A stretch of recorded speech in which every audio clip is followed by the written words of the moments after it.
예, 반갑습니다. 예, 지금 이제 원문 비평 첫 시간입니다. 그래서 저희가 13번에 걸쳐서 수업을 진행하고 이제 마지막 시간에 간단한 퀴즈를 보도록 하겠습니다. 그래서 20문제 OX로 하고 몇 문제만 이제 단답형으로 해서 이렇게 아주 간단한 지난 학기처럼 이제 그렇게 테스트를 보도록 하겠습니다. 그래서 대부분 테스트는 이 지금 나눠드린 프린트물, 계속 매 시간마다 프린트물을 나눠드리는데요. 이제 이 프린트물에만 잘 보시면 될 수 있도록 그렇게 문제를 내겠습니다. 예, 그래서 저희가 이제 원문 비평 첫 번째 시간을 갖도록 하겠습니다. 좀 원문 비평이란 말이 약간 좀 생소하시죠? 근데 이제 이 말이 무엇을 의미하는지는 저희가 네 번째 항목에 가서 좀 자세히 설명을 드리도록 하겠습니다.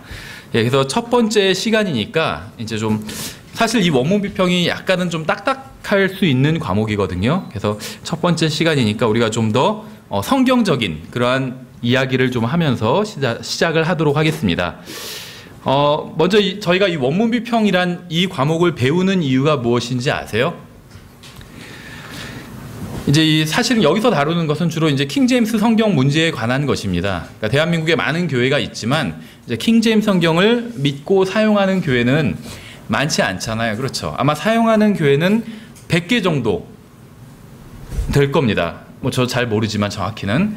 그 킹제임스 성경을 사용하는 교회 중에 또 믿고 이 성경이 하나님의 말씀이라고 믿고 사용하는 교회는 그보다 훨씬 더 작을 거예요. 아마 뭐 50개 정도 이런 식으로. 그러니까 킹제임스 성경을 사용하긴 하지만 이것이 오류가 없는 하나님의 말씀이다. 이렇게 믿지 않는 사람들도 많이 있다는 겁니다. 어쨌든지 간에 우리나라 기독교 전체로 본다면 킹제임스 성경, 우리가 진짜 하나님의 말씀이라고 믿는 이 성경이 하나님의 말씀이라고, 오류가 없는 하나님의 말씀이라고 믿는 사람들은 굉장히 소수에 불과합니다. 그래서 우리가 이 시간을 이제 원문 비평이라는 것을 공부하는 이유는 성경에 대한, 킹제임스 성경에 대한 우리의 믿음을 방어하기 위함이에요. 1차적으로는. 여러분들이 이 시간에 아무리 열심히 공부해도 밖에 나가서 다른 사람들에게, 다른 예수님을 믿는 사람들에게 킹제임스 성경에 대해서 이야기를 하면서 설득하기는 어려울 수가 있습니다. 그래서 어떤 의미에서 마치 복음을 전하는 것과 같아요.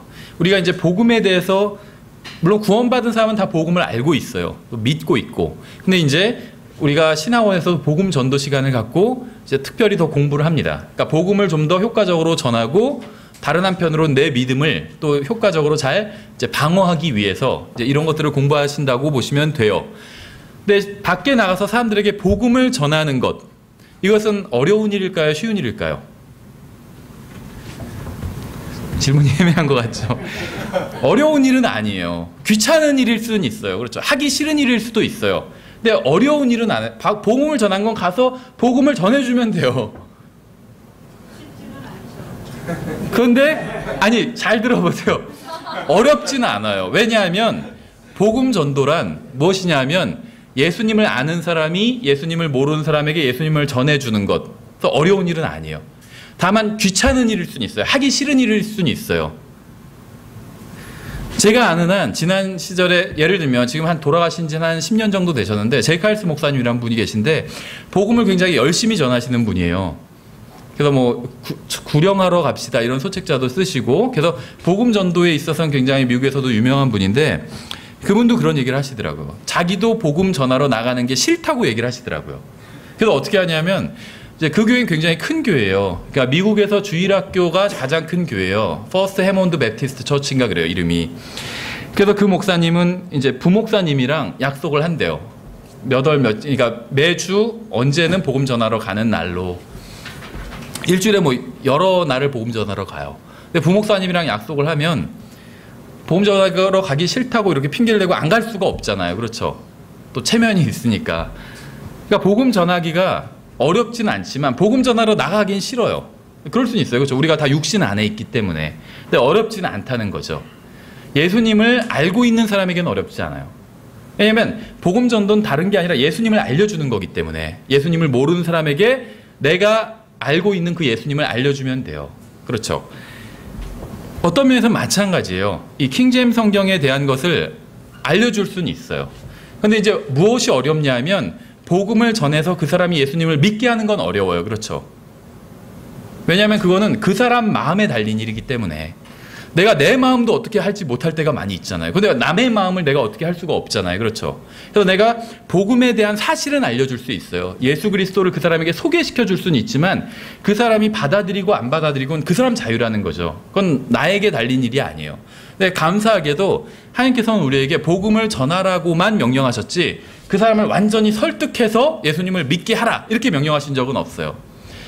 다니엘서에서는 그렇게 하면은 그 사람은 별과 같이 빛날 거다. 그러니까 설득해서 예수님을 믿게 하는 사람은 잘하는 거다 이런 얘기는 하고 계시지만 설득해서 믿게 하라는 명령을 하신 적은 없다는 거예요. 우리에게 명령하신 거는 예수님을 알려주라는 거예요. 그게 우리에게 하신 명령입니다. 그렇죠. 그래서 그 명령에 순종하는 건 어렵진 않아요. 하기 싫을 수는 있어도 어렵지는 않은 일이라는 거예요. 그렇죠. 마치 내가 집에서부터 이 교회까지 어떻게 오게 됐는지 그 과정을 얘기하는 게 어렵지 않아요. 제가 이미 왔기 때문에 쭉 말로 하면 돼요. 근데 그게 귀찮을 수는 있죠. 누가 물어보면.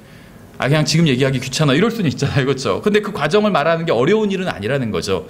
내가 가보지 않은 곳에 대해서 얘기해 보라고 하면 제가 그건 어려운 일이에요. 가본 적이 없기 때문에. 근데 이미 제가 지나온 길을 얘기하라고 그러면 그건 어려운 일은 아니에요. 하기 싫을 수는 있어도, 귀찮을 수는 있어도. 그래서 복음 전도도 마찬가지라는 겁니다. 근데 이 성경을 알려주는 것도 마찬가지예요. 성경을 알려주는 것 자체는 그렇게 어렵지 않을 수 있습니다. 근데 이것과 별개인 것이 무엇이냐면 우리가 믿는 성경을 그 사람도 믿게 하는 것.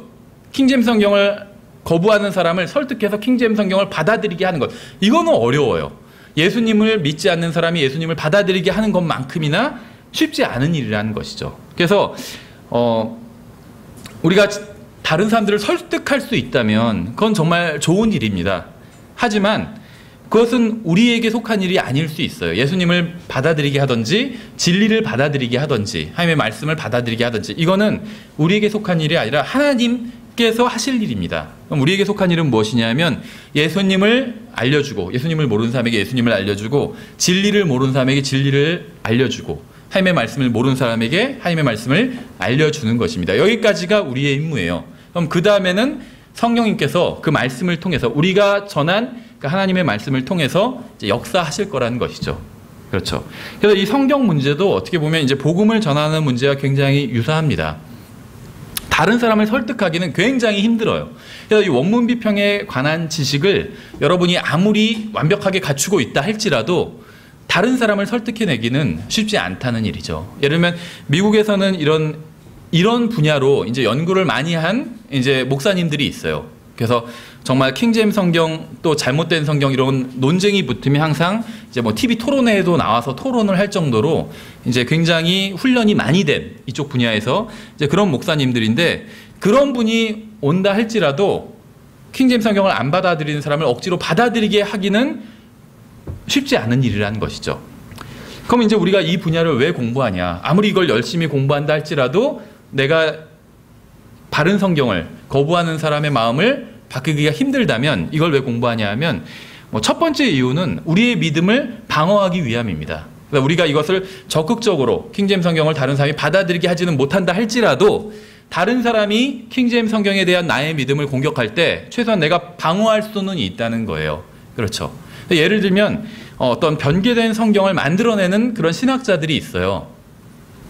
그럼 제가 그 사람들과 논쟁해서 그 사람들이 킹제임스 성경을 받아들이게 하지 못할 수는 있어요. 저도 그렇죠. 하지만 최소한 그 사람들이 저의 킹제임스 성경에 대한 저의 믿음을 공격할 때 제가 그것을 제 믿음을 방어해낼 수는 있다는 거예요. 그렇죠. 예, 그래서 우리가 이 원문 비평이라는 이 과목을 공부하는 이유가 이제 나의 믿음을 방어하기 위해서라고 1차적인 목표는 이제 보시면 됩니다. 예, 먼저 시편 119편 한번 한 절을 찾아보겠습니다. 119편 130절에 보시면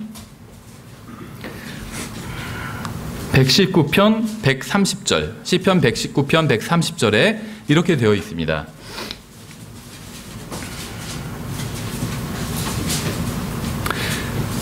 시편 119편 130절 주의 말씀들이 들어오면 빛을 주며 이 빛이 단순한 자에게 명철을 주나이다. 하나님의 말씀이 어떤 사람에게 들어가면 그 말씀이 그 사람에게 빛을 준대요. 그래서 그 빛을 받으면 단순한 자, 성경에서 이제 단순하다는 게 여러 가지 의미로 쓰였는데 크게는 두 가지 의미예요. 하나는 좋은 의미고 하나는 나쁜 의미예요. 예를 들면 복음은 단순하다 했을 때 그건 좋은 의미입니다. 복음이 단순하기 때문에 누구나 다 이해할 수 있어요. 근데 어떤 사람이 단순하다, 이 의미는 좋은 의미가 아니죠. 다른 말로 하면 멍청하다는 의미예요. 그렇죠. 어떤 사람이 참 단순하다. 이거랑 똑같아요. 영어에서 easy라는 단어가 있어요. 그래서 어떤 사람이 참 쉽다. easy란 말이 comfortable이라는 의미도 있잖아요. 편안하다. 좋은 의미가 될 수도 있지만 다른 한편으로는 또 나쁜 의미도 있어요. 그 사람은 쉽게 넘어온다는 거예요. 그렇죠. 어떤 여자가 쉽다 하면은 그거는 그 여자가 해프다는 그 의미가 된다는 거죠. 이 단순하다도 마찬가지입니다. 근데 여기서는 좀 부정적인 의미로 쓰였죠. 하나님의 말씀이 들어오면 멍청한 사람도 명철을 지니게 된다는 거예요. 그렇죠. 그래서 이 하나님의 말씀이 굉장히 중요합니다. 여러분들 어쩔 때 앞이 깜깜할 때가 있죠. 저도 그럴 때가 있어요. 뭘 해야 될지 모를 때. 왜 그럴 때가 있는지 아세요? 주님의 말씀이 내 안에 들어오지 않았기 때문이에요. 주님의 말씀이 내 안에 있으면 그 말씀이 나에게 빛을 줍니다. 그래서 갈 길을 쫙 비춰줘요. 그렇죠.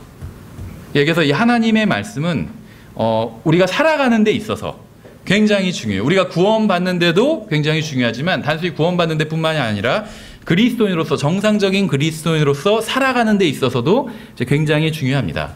그래서 이 성경 문제는 굉장히 중요해요. 그런데 이 성경 문제는 오늘날 가장 인기 없는 주제 중에 하나이기도 합니다.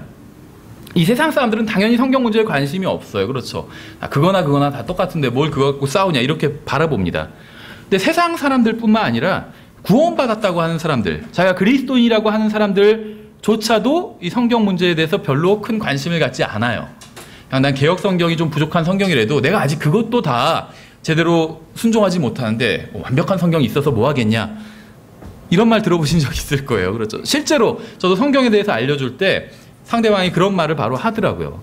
개혁 성경은 예를 들면 90%는 하나님의 말씀을 담고 있지만 나머지 10%가 잘못됐다 이런 얘기를 하니까 내가 그 90%도 제대로 못하는데 10%를 100% 완벽한 게 있어서 뭐하냐.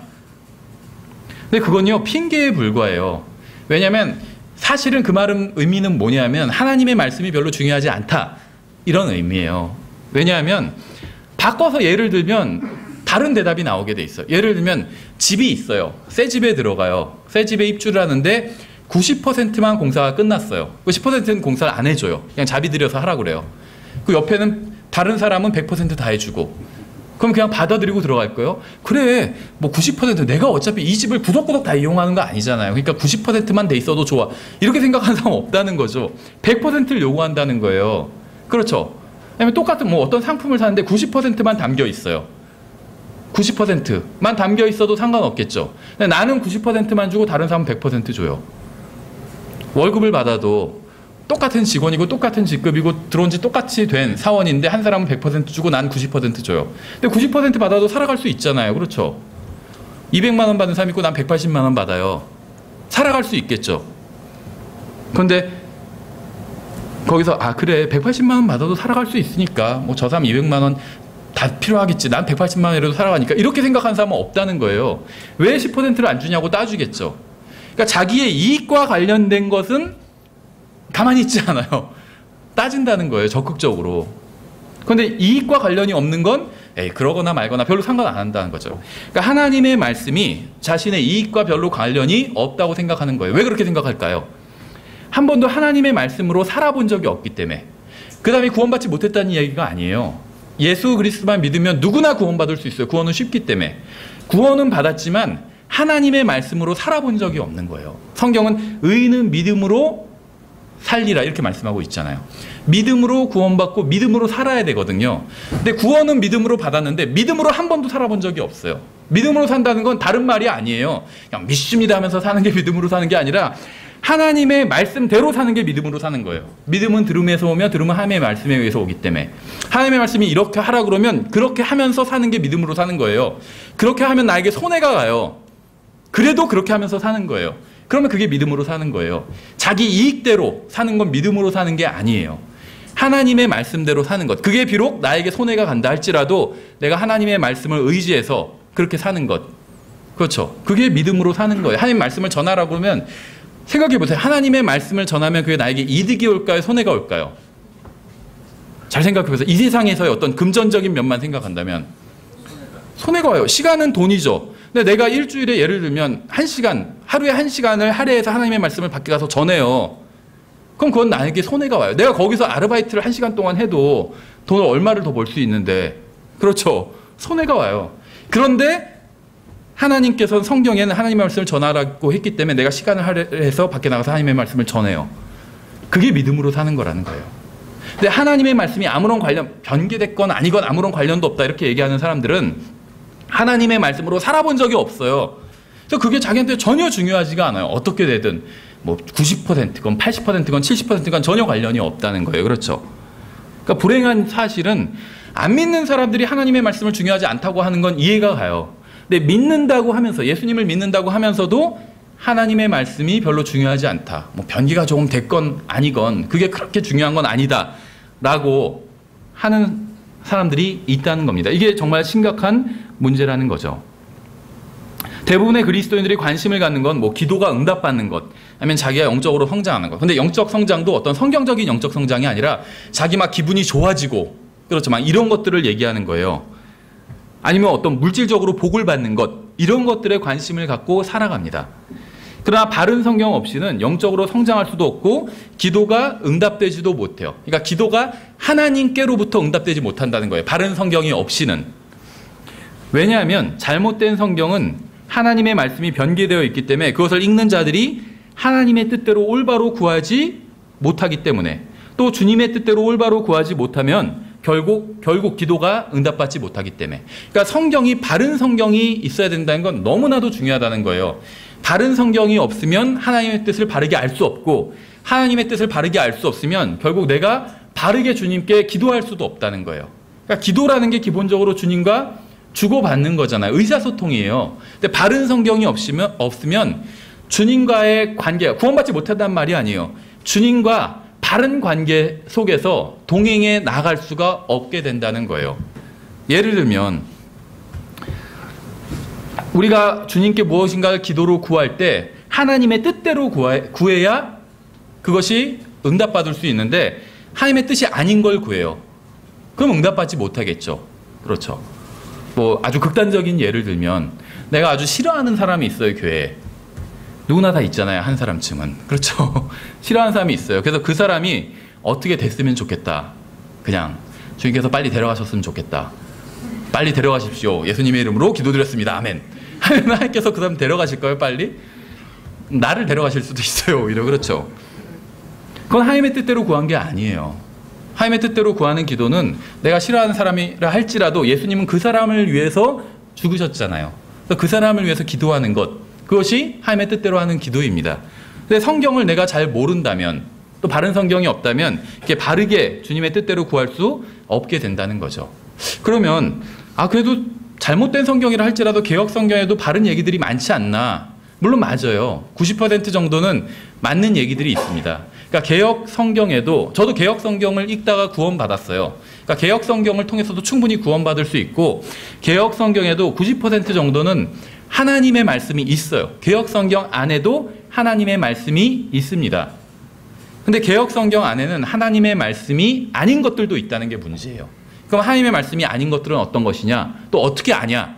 바른 성경과 비교해 보면 알 수 있어요. 그래서 우리가 그런 예를 이제 나중에 좀 더 구체적으로 무엇이 잘못된 부분인지 개역 성경에서 그런 것들은 이제 좀 더 구체적으로 나중에 살펴보기로 하고, 그 전엔 왜 그런 잘못된 구절들이 개역 성경에 들어가게 되었는지를 먼저 좀 살펴보도록 하겠습니다.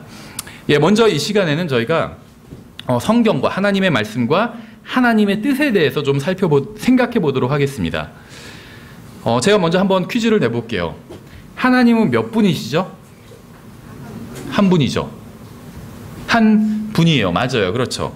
성경에서 분명히 주 우리 하나님은 한 주시니 이렇게 말씀하고 있어요. 그런데 요한일서 5장 7절에서는 세 분이라고 말씀하고 있죠. 그런가요? 요한일서 5장 7절에 세 분이라고 말씀하고 있어요. 그런데 거기서도 하나님이 세 분이다 이런 말씀이 이렇게 얘기하고 있지는 않아요. 아버지와 아들과 성령님, 아버지와 말씀과 성령님이 세 분이 한 하나님이라고 말씀하고 있어요. 그렇죠. 그러니까 세 분이 한 하나님을 이루고 있는 거예요. 세 분이. 잘못된 표현을 쓰는 게 아니에요. 성경에 그렇게 되어 있어요. 우리 성경에. 세 분이라고 말씀하고 있어요. 하지만 하나님이 세 분은 아니고 하나님은 한 분이에요. 한 분 하나님 안에 세 분이 계신 거예요. 아버지와 말씀과 성령님. 근데 어쨌든지 간에 하나님은 한 분입니다. 그렇죠. 하나님께서 한 분 계시다는 사실은 그분의 말씀과 관련이 있습니다. 어떤 관련이 있냐면 참된 신이 하나님 한 분인 것처럼 참된 성경도 단 한 권밖에 없다는 겁니다. 하나님이 둘일 수는 없죠. 두 하나님이 서로 다른 것을 얘기한다면, 예를 들면 여호와 하나님도 하나님이고 알라도 하나님은 아니라는 거예요. 어떤 사람들은 알라는 그냥 하나님의 다른 이름일 뿐이다 이렇게 얘기하지만 아니에요. 알라는 달의 신이에요. 하나님이 아니에요. 알라가 한 얘기들이 있잖아요. 그게 코란이죠. 코란과 성경은 서로 다른 것을 증언하고 있어요. 그러면 둘 중에 하나만 맞는 거죠. 알라와 하나님이 같지 않다는 거예요. 다른 신이라는 겁니다. 하나님은 참된 신이고 알라는 거짓된 신이에요. 성경에 의하면. 그렇죠. 참된 신은 한 분입니다. 하나님 한 분이에요. 마찬가지로 참된 성경도 단 한 권밖에 없습니다. 근데 참 어떻게 보면 뭐 슬픈 얘기지만 어떻게 보면 좀 웃긴 게, 안 믿는 사람들에게 구원받는 방법은 오직 예수님을 통한 방법밖에 없다. 그러니까 참된 구원의 길은 단 하나밖에 없다. 이런 얘기를 하면 무슨 얘기를 할까요? 안 믿는 사람들이. 아, 너희는 참 편협하다 이런 얘기를 합니다. 그렇죠? 편협하다. 왜 구원의 길이 하나밖에 없냐? 뭐 산이 있으면 다 예수님 믿는 것도 그냥 다른 등산로고, 뭐 부처님 믿는 것도 다른 등산로고, 이런 식으로 얘기하잖아요. 그렇죠? 정상에 오르는 길은 많다 이렇게 얘기하죠. 근데 아니다. 정상에 오르는 길은 많은 게 아니다. 그거는 다른 산으로 가는 길이고, 정말 하나님의 산에 가는 길은 예수 그리스도라는 길 하나밖에 없다. 믿는 사람들은 이렇게 얘기를 합니다. 킹제임스 성경을 믿건 개역 성경을 믿건 상관없이, 구원받은 사람들은 어느 성경을 보건 상관없이 다 그렇게 얘기를 해요. 만약에 그렇게 얘기하지 않는 사람이 있다면 구원받지 않은 거예요. 내가 예수님을 믿고 구원받았지만 사실은 예수님 안 믿어도 구원받을 수 있었어, 이렇게 생각하는 사람이 있다면 그 사람은 구원받은 게 아닙니다. 예수님 밖에 구원의 길이 없다 이렇게 믿어야 성경에서 말씀하시는 구원을 받은 거예요. 그렇죠. 그래서 예수님 밖에 구원의 길이 없다는 사실, 유일하다 구원의 길은 예수 그리스도라는 그분밖에 없다, 이 사실은 구원받은 사람이라면 어느 성경을 믿는지 상관없이 모두 다 동의하는 사실입니다. 근데 이걸 동의하지 않는 사람들, 구원받지 못한 사람들은 이걸 믿는 사람들 보고 편협하다 그래요. 그렇죠. 왜 그 길 하나만, 왜 단 하나의 길밖에 구원받는 길이 없다고 얘기하냐, 참 편협하다 이렇게 비판을 한다는 거죠. 근데 믿는 사람들은 이 부분에 있어서는 다 동의를 해요. 근데 문제가 뭐냐면 하나님이 한 분밖에 없다, 구원받는 방법이 하나밖에 없다, 굉장히 편협해요. 그건 사실이. 그 예수님도 편협하다고 인정하셨어요. 좁다고 하셨죠. 좁은 길이라고 하셨어요. 그렇죠. 어려운 길은 아니에요. 좁은 길일 뿐이에요. 좁은 길이에요. 왜 좁은 길인 줄 아세요? 구원받지 않고 멸망으로 향하는 사람들이 훨씬 더 많기 때문에, 그 길이 넓기 때문에 그 길에 비해서 좁다는 거지, 무슨 내가 가지도 못할 정도로 막 발 뒤꿈치를 들고 걸어가야 될 정도로 좁은 길이다, 그런 말은 아니에요. 어려운 길은 아니에요. 물구나무를 서서 올지니라 이런 말씀은 없어요. 다 그냥 걸어가면 돼요. 어려운 길은 아니에요. 멸망으로 인도하는 길에 비해서 좁은 길일 뿐입니다. 그렇죠. 그래서 구원받은 사람들은 예수님 단 한 분밖에 구원의 길이 없다, 이 편협한 진리에 다 동의를 합니다. 근데 성경 문제에 있어서는 불신자들과 또 같은 그 선에, 같은 편에 선다는 거예요. 하나님이 한 분이신 것처럼, 구원의 길이 예수 그리스도 단 하나인 것처럼, 바른 성경도 단 하나다, 이 바른 성경 한 권을 제외하고 모든 성경이 다 잘못된 거다 하면, 갑자기 구원의 길은 하나라고 한 목소리를 내던 사람들이 갑자기 고개를 돌려보면서 그건 너무 편협하다 이런 얘기를 합니다. 어떻게 그 성경 하나만 맞다고 하냐, 다른 성경도 맞지. 근데 어떻게 하나님 한 분만 맞다고 얘기할 수 있을까요? 하나님과 다른 신이 하는 얘기가 같은 부분도 있겠죠. 부처라고 해서 막 나쁜 짓 많이 하라는 얘기 한 적 없어요. 그렇죠. 알라라고 해서 막 나쁜 짓 많이 하라는 얘기 없을 거예요. 잘 몰라도. 좋은 일을 하라는 건 성경이나 코란이나 뭐 불경이나 다 동일하게 들어있을 겁니다. 근데 그 동일한 부분을 제외하고 구원에 대한, 죽음 이후에 대한 진리에 대해서는 오직 성경만이 진리를 말씀하고 있다는 거죠. 그렇죠. 서로 다른 게 같을 수는 없어요. 그래서 이 킹제임스 성경을 문제를 다루는 책 중에 다른 것은 같지 않다라는 제목의 책도 있어요. 너무나도 당연한 말이죠. 다른 건 같지 않다. 같지 않기 때문에 다른 거예요. 근데 너무나도 당연한 이 사실을 사람들이 동의하지 않으니까 다른 것은 같지 않다라는 제목으로 책까지 어떤 분이 낸 거예요. 그렇죠. 서로 다른 신은 같은 신이 아니에요. 그렇죠. 어떤 사람이 만약에 예수님이나 마리아나 다 같은 거야 이러면 우리는 거기에 반대를 할 겁니다. 그런데 성경 문제에 있어서는 킹제임스 성경이나 개역 성경이나 그래도 90%는 같잖아. 같은 거라고 주장을 한다는 거예요. 그래서 너무 편협한 주장을 하지 말자 이런 주장을 하는 사람들이 있다는 겁니다. 그렇죠. 잘못된 거예요. 일관된 자세가 아니에요. 정말 하나님이 한 분이고 구원의 길도 하나라면 성경도 바른 성경이 하나일 수밖에 없어요. 서로 다른 진술을 하는, 예를 들면 구원에 대해서 개역 성경과 킹제임스 성경이 90%는 같은 진술을 합니다. 근데 10%는 다른 진술을 하는 구절들이 있어요. 그렇다면 그건 다른 것이죠. 그렇죠. 똑같아야 같은 거예요. 근데 90%가 같아도 10%만 다르면 다른 거예요. 그건 생각해보세요. 여러분의 아내가 있는데 밖에 나가서 어떤 사람을 만났는데 90%가 아내와 같아요. 생긴 게. 그럼 그 사람 데리고 가서 집에 가면 되나요? 안 돼요. 큰일 나요. 그랬다가는 다른 사람이에요. 그렇죠. 100% 같지 않으면 서로 다른 거라는 것이죠. 얘기해서 한 분 하나님께서는 바른 성경 하나를 우리에게 남겨주셨다는 것입니다. 그래서 하나님이 한 분이신 것처럼 참되고 바른 성경도 한 권일 수밖에 없습니다. 서로 다른 게 두 개 다 참될 수는 없다는 겁니다. 서로 모순되는 두 하나님이 있다면 그 중에 하나는 참된 하나님이 아니라는 거죠.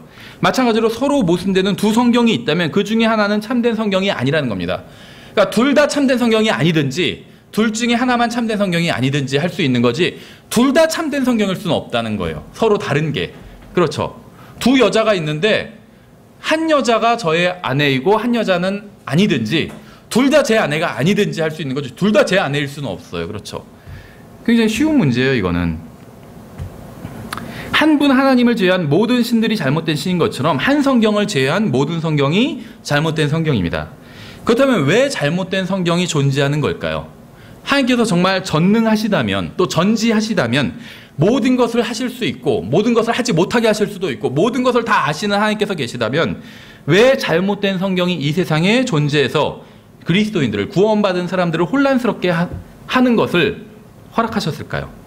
그래서 이러한 문제를 이해하기 위해서는 하나님의 뜻이 무엇인지 이해할 필요가 있습니다. 그래서 크게 이제 보면 하나님의 뜻은 이제 두 가지로 나눌 수 있어요. 하나님의 뜻이 단 두 가지만 있다 이런 얘기를 하는 게 아닙니다. 하나님의 뜻은 굉장히 많이 있어요. 구체적으로 하나님의 뜻은 성경에 여러 가지가 제시되어 있습니다. 그런데 이제 이것을 크게 그냥 두 가지로 나눠서 본다면 첫 번째는 하나님의 뜻이 직접적인 뜻이 있어요. 직접적인 뜻. 이제 이걸 다른 말로 하면은 첫 번째 먼저 간접적인 뜻부터 볼게요. 간접적인 뜻이 있어요. 근데 이걸 다른 말로 하면 허락하시는 뜻이에요. 그러니까 하나님의 뜻을 두 가지로 크게 나눠보면 직접적인 뜻이 있고 간접적인 뜻이 있어요. 근데 간접적인 뜻을 다른 말로 하면 허락하시는 뜻이에요. 허락하시는 뜻. 근데 이걸 또 다른 말로 하면 뭘까요? 하나님께서 원하시지 않는 뜻이에요.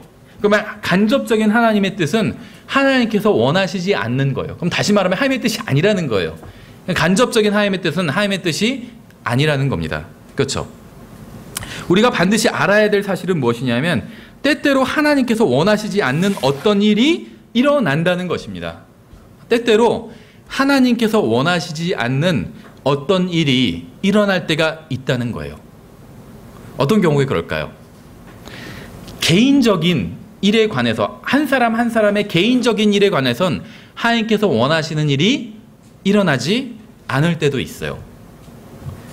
민족적인 또 전 세계가 움직이는 방향에 있어서는 항상 하나님께서 원하시는 대로 일어나게 됩니다. 성경에 그런 말씀이 어디 있는지 아세요? 로마서 9장에 나와 있어요. 주로 로마서 9장에.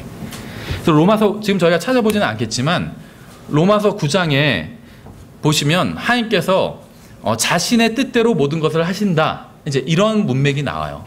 다시 말하면 그걸 이제 로마서 9장에서 어떤 예를 들자면 토기장이가 토기를 빚는데 그걸 자기가 하나는 뭐 거룩한 영광에 이른 그릇으로 만들 수도 있고 하나는 그렇지 않은 그릇으로 만들 수도 있다. 근데 그거는 다 토기장의 마음에 달렸다. 이런 말씀이 나오는 거 아시죠? 칼빈주의자들이 주로 이 구조를 붙잡잖아요. 그래서 봐라, 하나님께서 구원받을 사람과 구원받지 못할 사람을 정해놓으셨다는 말 아니냐 한데 그 말이 아니에요. 거기선 로마서 9장 문맥에선 어디에서도 구원이란 말이 전혀 안 나와요. 그냥 하나님께서 어떤 그릇은 영광에 이르도록, 그러니까 토기장이가 어떤 것은 자기가 존귀하게 쓸 그릇을 만들고 어떤 것은 막 쓸 그릇을 만들고 다 그것은 토기장이 마음대로, 토기장이 마음에 달렸다, 그 말을 하고 있어요. 그 말은 개인의 구원과 관련이 있는 말씀이 아니라 민족의 구원과 관련이 있어요. 민족의 어떤 나아가는 길, 민족의 미래와 관련이 있는 말씀이에요. 그거 어떻게 아는지 아세요? 그 토기장이, 그 이야기가 어디서 원래 나온 이야기인지 아세요? 예레미야서에서 나온 말씀이에요. 로마서는 그 토기장이의 비유를 그냥 지어낸 게 아니라 사도 바울이 예레미야서를 인용하고 있어요. 로마서는 많은 부분에서 구약성경 인용하고 있거든요. 예레미야서를 인용하는데 나중에 한번 찾아보세요. 여러분 관주 보시면 다 나와 있어요. 예레미야 몇 장 몇 절인지. 그 문맥을 읽어보시면 민족에 대한 말씀이라고 나와요. 이스라엘 민족, 또 이방인 민족에 대한 말씀이라는 게 분명히 나와요. 그래서 민족의 미래와 관련해서 하나님께서는 어느 민족은 존귀하게 하시고 어느 민족은 존귀하지 않게 하시고, 그건 하나님께서 정하신 거예요. 그게 하나님의 선택과 관련이 있어요. 개인의 구원이 선택과 관련이 있는 것은 아니라는 것이죠. 제가 요즘 저희 교회에서는 로마서 강의를 하는데 여기에 대해서 제가 로마서 9장 강의에서 자세히 해놓고 있으니까 한번 나중에 들어보세요. 또 이렇게 하면서 이제 광고를 또 하고 교회 광고를, 예, 한번 나중에 들어보세요. 여기서는 자세한 얘기는 안 할게요. 그래서 그 하나님의 선택은 민족적인 것과 관련이 있습니다. 왜 그런지 아세요? 아주 간단한 제가 예를 들어볼게요. 교회는 하나의 민족일까요, 아닐까요? 하나의 민족이에요. 베드로전서에서 하나의 민족이라고, 특별한 민족이라고 말씀하셨어요. 그렇죠? 민족적인 교회의 운명은 정해져 있을까요? 정해져 있지 않을까요? 정해져 있어요. 근데 저는 교회에 들어갔죠. 제 개인의 운명은 어떻게 될까요? 그리스도의 심판석에서 어떻게 될까요? 그건 정해져 있지 않아요. 그렇죠? 개인은 정해져 있지 않아요. 개인에겐 자유가 있어요. 근데 민족의 운명은 정해져 있어요. 그건 이집트 민족이 어떻게 될까요? 성경에 나와 있어요. 구약 성경에.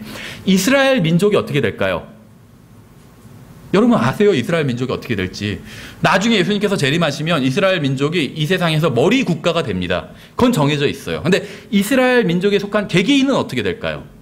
그건 몰라요. 그렇죠? 그 사람이 예수 그리스도를 믿으면 영광에 이르는 그릇이 될 수도 있어요. 근데 그 사람이 예수 그리스도를 믿지 않으면 영광에 이르는 그릇이 되지 못하게 되는 거죠. 그래서 개인의 구원은 정해져 있지 않아요. 개인의 운명도 정해져 있지 않아요. 근데 민족의 운명은 정해져 있어요. 하나님께서 그건 정하시는 거기 때문에. 예, 그래서 하나님께서 원치 않는 일도 일어납니다. 그건 무엇이냐면 개인의 운명과 관련해서예요. 예를 들면 어떤 아이가 교통사고로 죽었어요. 예를 들면 어떤 아주머니가 아이를 유모차에 태워서 횡단보도 길을 건너고 있는데 어떤 술 취한 음주운전자가 정차를 안 하고 받아버렸어요. 그럼 그 아이는 죽은 거죠. 근데 하나님께서 허락하셨기 때문에 그런 일이 일어난 거죠. 그렇죠.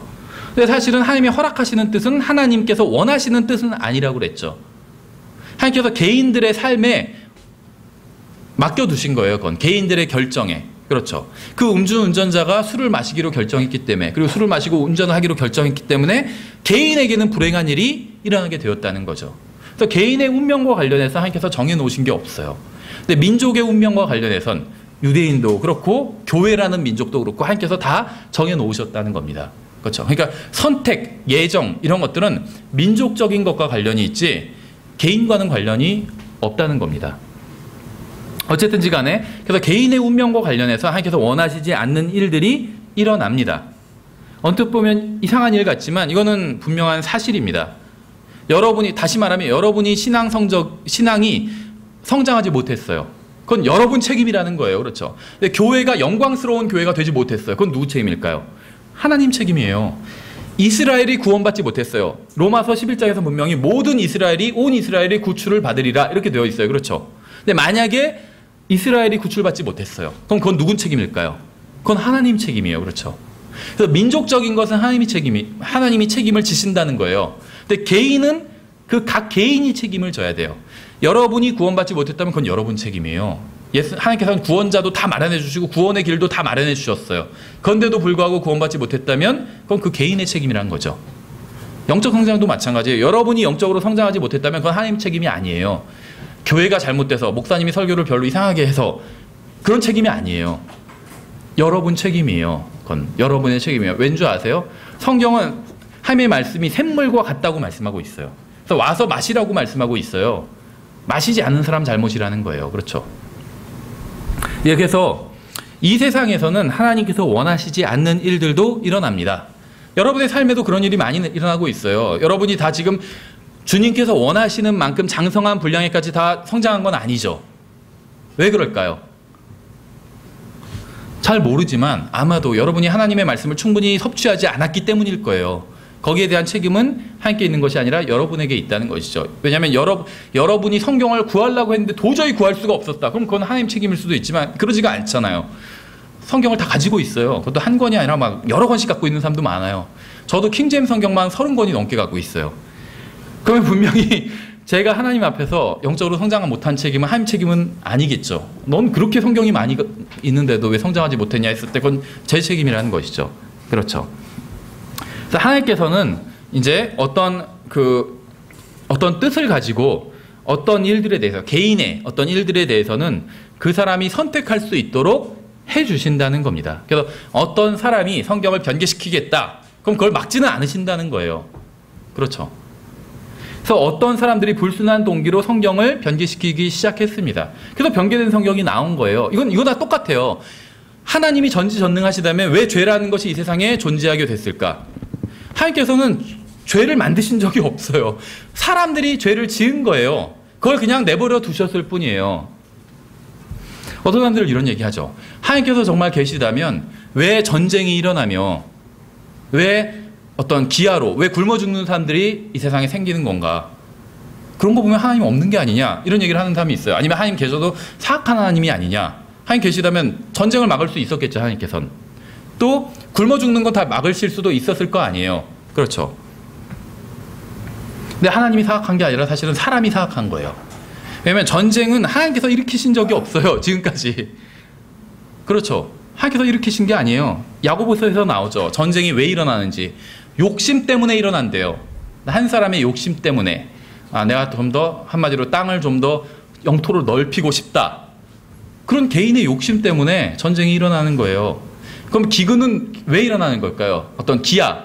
지금도 예를 들면 아프리카에서 수많은 아이들이 굶어 죽어가고 있어요. 근데 저도 어떤 그 기사를 보니까 지금 현재 지구에 있는 식량이 있잖아요. 지구 전체에 있는 식량을 지구에 있는 모든 사람들이 다 배불리 먹을 수 있을 만큼이 충분히 있대요. 충분히 있어요. 이거나 똑같아요. 지금 서울에 예를 들면 집이 주택 공급률이 120% 넘었다고 저는 알고 있어요. 그럼 무슨 말이죠? 누구나 살 집이 다 한 사람당 집 하나씩 있는 거예요. 한 가정당 집 하나씩은 있는 거예요. 그런데 집이 없는 사람이 있죠. 노숙자가 있고. 그게 하나님 잘못일까요? 집이 있는데 누구는 자기가 집을 10개 갖고 있는 거예요. 누구는 하나도 없고. 그럼 그 사람 잘못이에요. 그 사람이 하나 주면 돼요. 그렇죠? 그렇잖아요. 음식도 마찬가지예요. 누구는 음식이 잔뜩 있어요. 몇 년 먹을 분의 식량이 있어요. 누구는 그런데 오늘 먹을 식량도 없어요. 그러면 그게 하나님 잘못인가요? 그 사람 잘못이에요. 그 사람이 주지 않았기 때문에, 그 사람이 혼자 차지했기 때문에. 사람들이 잘못이지 하나님 잘못이 아니라는 거죠. 그렇죠? 하나님께서는 그냥 자유를 허락해 주셨을 뿐이에요. 어떠한 특정한 목적을 가지고. 사람들이 모든 것을 엉망으로 만들어 놨다는 것입니다. 물론 하나님께서 언젠가는 이 세상에 오셔서 이 모든 사람들이 엉망으로 만든 모든 것들을 다 바로 잡으실 겁니다. 그리스도인들에게 어떤 일이 일어나는 어떤 일들은 그 당시에 보면 이해할 수 없는 경우가 있어요. 저도 그런 일들이 많아요. 돌아보면. 그러니까 예전에는 하나님 왜 이 일이 저에게 일어나게 하셨습니까? 하면서 막 하나님께서 정말 저를 사랑하시지 않는 겁니까? 하면서 하나님께 막 울면서 매달린 그런 일들도 있어요. 근데 돌이키고 보니까 지금 한 10년 이상, 15년, 20년이 지나고 보니까 그게 뭐 그렇게 대단한 일은 아니었던 것 같아요. 정말 하나님께 막 하나님이 이거 해결 안 해주시면 전 죽습니다 할 정도로 그땐 그렇게 기도했지만 지금 돌이켜서 보니까 그게 무슨 뭐 목숨을 걸 정도로 그렇게 중요한 일은 아니었던 것 같더라고요. 마치 아이들이 장난감 저거 안 사주면 나 밥도 안 먹고 죽을 거야 하는 것과 똑같은 그런 경우였다는 거죠. 그렇게 심각한 문제는 아니었다는 거예요. 어쨌든지 간에 그 당시에 보면 이해할 수 없는 경우가 있다는 겁니다. 그래서 어떠한 그리스도인들은 하나님께서 왜 이러한 상황을 허락하셨는지 이해하지 못하고 이제 절망하기도 하고 심지어 하나님을 원망하기도 합니다. 그래서 하나님께서는 그리스도인들의 삶에도 고난을 허락하시기도 합니다. 이것은 그리스도인들이 성숙하게 되기 위해서입니다. 이유는 한 가지 이유밖에 없어요. 그리스도인들의 삶에 고난을 허락하신 이유가 여러 가지가 있겠지만 가장 크게 한 가지는 성숙하게 하기 위함입니다. 미워하시기 때문이 아니에요. 아니면 하나님이 화가 나셔서 나에게 고난을 주시는 것도 아니에요. 어떤 분 막 오해하시더라고요. 나 요즘 너무 어려운 일이 많이 있어요. 막 사업도 막 너무 힘들고 하나님께서 혹시 나에게 화가 나신 건 아니에요. 하나님께서 화가 나셔서 그런 게 아니에요. 성경에 보면 하나님께서 화가 나신다는 걸 다른 말로 하면 하나님의 진노라고 표현해요. 하나님께서 화가 나시면 누가 뭐 병원 신세를 지거나 사업이 망하거나 이 정도로 끝나지 않아요. 하나님께서 화가 나시면 불호수에 던져 넣으세요. 지옥에 이게 하나님의 진노고 하나님의 화예요. 여러분 중에 아무도 지금 불호수에 던져진 사람 없잖아요. 그렇죠? 아직까지 여러분에게 하나님께서 누구에게도 화가 나신 게 아니에요. 오래 참고 은혜를 베풀어 주고 계신 거예요. 그럼 왜 내 생애 가운데 불행한 일들이 생겼냐? 그건 하나님께서 화가 나셔서 그런 것이 아니라 여러분들이 이 세상을 그만 좀 생각하고 하나님을 좀 더 생각하게 하기 위해서, 일시적인 것들을 그만 생각하고 영원한 것들을 더 생각하게 하기 위해서 그런 일들이 일어나도록 하나님께서 허락하셨다는 것이죠. 예, 그래서 로마서 8장에 베드로전서 5장에는 찾지 않으셔도 돼요. 그냥 제가 한번 읽어보겠습니다. 10절에 이렇게 되어 있어요. 그러나 모든 은혜의 하나님 곧 그리스도 예수님을 통해 우리를 부르사 자신의 영원한 영광에 이르게 하신 분께서 너희가 잠시 고난을 받은 뒤에 너희를 완전하게 하시고 굳건하게 하시며 강하게 하시고 정착시키시리니. 완전하게 하시기 위해서 고난을 주시는 거래요. 생각해보세요. 완전하게 된대. 여러분 제가 완전합니까? 완전 전혀 아니죠. 여러분도 전혀 아니에요. 마찬가지예요. 완전하지 않아요. 마찬가지예요. 그렇죠. 완전하지 않아요. 근데 완전하게 된대요. 이게 사람들이 볼 때 완전하게 이런 말이 아니라 하나님의 기준으로 완전하게 하기 위해서, 하나님의 기준으로 완전하면 그건 정말 완전한 거예요. 그렇게 만들어주기 위해서 잠깐 고난을 허락하신다고 이렇게 말씀하고 있죠. 그러니까 여러분이 지금 하나님께서 여러분에게 이미 주신 것, 또 하나님께서 앞으로 여러분에게 주실 것, 여러분을 통해서 하실 일, 이걸 이해한다면 이 세상에서 무슨 일이 일어나도 상관하지 않고 마음은 평안을 유지할 수가 있어요. 생각해 보세요. 여러분이 나중에 죽어서 하늘나라에 가게 되면 여러분을 위해서 저택이 마련되어 있죠. 여러분이 이 세상에서 신앙생활을 잘하던 개판으로 하던 상관없이 예수 그리스도께서 십자가 위에서 죽으신 그 공로를 통해서 여러분을 위해서 저택이 마련되어 있어요. 예전에 어떤 천국 간증 같은 거 읽어보면 예수님을 잘 믿고 막 교회 헌금 많이 한 사람들은 막 집이 막 빌딩이 올라가고 있는데, 예수님을 잘 못 믿고, 그러니까는 그 헌금을 적게 한 사람들은 무슨 집이 막 오두막이 있더라. 그래서 자기가 천국에 보니까 자기 집은 오두막이더라. 근데 옆에 빌딩이 있어서 보니까 이거 누구 거냐고 베드로한테 물어보니까 베드로가 그거는 한경직 목사님 거다, 뭐 주기철 목사님 거다 이랬다는 거예요. 성경에 그런 건 없어요. 우리의 의로운 행위도 더러운 걸레와 같다고 했어요. 하나님께서는. 그거는 건축 재료가 되지 못해요. 천국에서. 건축 재료는 다 예수 그리스도의 보혈을 통한 것만이 건축 재료가 될 수 있는 거예요. 다 우리는 하나님의 자녀예요. 누구나 다 저택에 거하게 됩니다. 우리가 어떻게 이 세상에서 산다 할지라도 엄청나게 좋은 걸 받게 돼요. 그렇죠? 생각해보세요. 누가 여러분에게 타워 팰리스를 공짜로 준다고 하면 어떻겠어요? 그거보다 더 좋은 거예요. 그렇죠? 하늘나라의 저택은. 근데 정말 중요한 사실이 무엇인지 아세요? 그거보다 비교할 수 없을 정도로 훨씬 좋은 걸 이미 여러분은 가지고 있어요. 그게 무엇일까요? 제가 말을 잘못했어요. 그거보다 훨씬 좋은 것이 아니라 그거보다 훨씬 좋은 분을 가지고 있어요. 여러분 예수 그리스도를 이미 받았어요. 구원받는 순간에 그분을 영접했잖아요. 받아들였잖아요. 그래서 그분이 성령님을 통해서 여러분 안에 거하시는 거예요. 예수님보다 더 좋은 건 이 세상에, 전 우주에 존재하지 않아요. 셋째 하늘에도 그런 건 없어요. 만약에 여러분이 무엇을 달라고 해도, 여러분이 앞으로 무엇을 받는다 할지라도 예수님보다 더 좋은 것을 받지는 못할 거예요. 이미 여러분이 가장 좋은 걸 이미 받아서 소유하고 있는 거예요. 그렇죠? 그러니까 여러분이 자신이 예수님을 믿었다는 이유 하나만으로 이미 무엇을 가지고 있는지, 또 하나님께서 나를 어떻게 대해 주실지, 또 지금 어떻게 대하고 계신지, 날 완벽하게 지금 만들기 위해서 빚고 계신 거예요. 그걸 이해한다면 이 세상에서 어떤 일이 당한다 할지라도, 그렇죠, 집이 뭐 경매에 넘어간다 할지라도 그게 뭐 슬프긴 슬픈 일이에요. 저희도 과거에 넘어간 적이 있어요. 그렇게 슬픈 일이에요. 근데 그게 뭐 결정적으로 정말 내가 더 이상 살지 못하겠다 할 정도로 슬픈 일은 아니라는 겁니다. 오히려 영혼에 들어가면 지금부터 100년, 200년 후에는 그냥 그런 일이 있었지 하고 넘어갈 만한 그런 일이라는 거예요. 마치 가다가 돌멩이 하나가 내 발에 걸린 것처럼 그런 일일 뿐이라는 거예요. 나중에는. 그렇죠. 마태복음 7장 11절에 뭐라고 말씀하고 있냐면, 그런즉 너희가 악할지라도 너희 자녀들에게 좋은 선물을 줄 알거든 하물며 하늘에 계신 너희 아버지께서 자기에게 구하는 자들에게 좋은 것들을 얼마나 더 많이 주시겠느냐. 그럼 구하는 자에게 좋은 것을 주신다고 했는데 나한테는 왜 내 수입은 이것뿐이 안 되지? 100만 원뿐이 안 되지? 하나님께서 좋은 것을 주신다고 그랬어요. 그렇죠? 하나님께서 보실 때 물질이 그렇게 좋은 것이 아니에요. 왠지 아세요? 썩어 없어질 것들이에요. 썩지 아니할 것들을 주실 거예요. 하나님께서는. 그렇죠? 그러니까 그냥 썩어 없어질 거라도 좀 많이 주셨으면 좋겠다 이렇게 생각할 수 있는데, 그건 하나님, 그건 부모 마음이 그렇지 않아요. 그렇죠? 가장 좋은 걸 주고 싶어 하세요.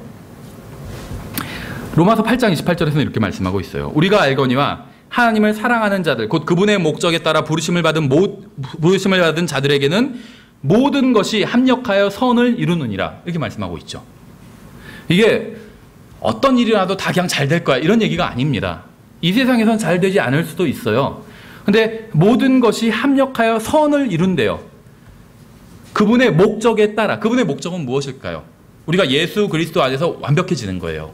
예수님처럼 되는 거예요. 이게 그분의 목적이에요. 그래서 어떤 일이 일어나도, 여러분이 좋은 대학에 못 가도, 장가를 못 가도, 시집을 못 가도, 좋은 직장을 잡지 못해도, 내 집 마련을 하지 못해도 여러분이 그리스도 안에 있으면 하나님께서는 여러분을 예수 그리스도처럼 만들어 주실 거라는 거예요. 그렇죠. 그분과 같이 변화될 거예요. 그게 그분의 목적이에요. 그러니까 이 세상에서 예수님을 믿는 사람은 이 세상에서 어떤 일이 돼도 사업이 망하는 것 같아도 다시 나중엔 잘 될 거다 이런 얘기가 전혀 아니라는 겁니다. 안심이 되시죠? 사실은 이 얘기를 들으면 안심이 안 된다고 하더라고요. 어떤 분들은 난 예수님 믿으면 다 잘 될 줄 알았는데 그게 아니란 얘기잖아 하면서, 이 세상에서 잘 되지 않을 수 있어요. 근데 궁극적으로 여러분은 망하지 않을 거라는 거예요. 이 세상에서 어떤 일이 일어나도 궁극적으로 여러분들은 성공할 거라는 거예요. 하나님 앞에서. 성공이란 건, 제가 말하는 성공은 뭐냐면 그리스도의 심판석 앞에서, 그러니까 하나님께 받아들여지는 것, 이게 성공이에요. 여러분은 궁극적으로 예수 그리스도를 믿고 그리스도 안에 들어왔다면 여러분은 성공할 거예요. 하나님께 받아들여질 것이기 때문에. 이 세상에서 아무리 돈을 많이 벌고, 그렇죠, 원하는 모든 걸 다 이룬다 할지라도 하나님께 받아들여지지 않는다면 그건 성공한 게 아니에요. 실패한 거예요. 그렇죠? 아무리 좋은 집에 살고 좋은 차 몰고 다니고 좋은 직장을 갖고 좋은 대학에 가도 하나님께서 받아들여주지 않는다면 그건 실패한 인생이란 거죠. 그렇죠? 하나님께서는 인간에게 자유의지를 주셨고 선이든 악이든 인간이 스스로 선택해서 결정하게 하셨습니다. 물론 하나님께서는 인간이 가장 좋은 것을 선택할 수 있도록 모든 지침을 성경을 통해서 말씀하셨지만 선택은 언제나 인간이 하도록 하셨어요. 그렇죠? 사도행전 21장 4절부터 14절에서 사도 바울은 예루살렘에 가려고 했지만 그것은 하나님의 뜻이 아니었습니다. 그러니까 하나님께서는 바울에게 예루살렘에 가지 말라고 3번이나 경고하셨지만 바울은 결국 예루살렘에 갔고 그곳에서 투옥되고 말았죠. 하나님의 말씀대로 그곳에 가지 않았다면 투옥되지 않았을 것이고 복음을 좀 더 넓은 지역에 전할 수 있었겠죠. 근데 하나님의 경고를 3번이나 경고를 하셨는데 그걸 무시하고 예루살렘에 갔기 때문에 결국 투옥됐고 복음이, 바울이 전하는 복음은 거기서 멈춰질 수밖에 없었다는 것이죠. 하나님께서는 간음하지 말라고 말씀하셨어요. 이게 하나님의 뜻입니다.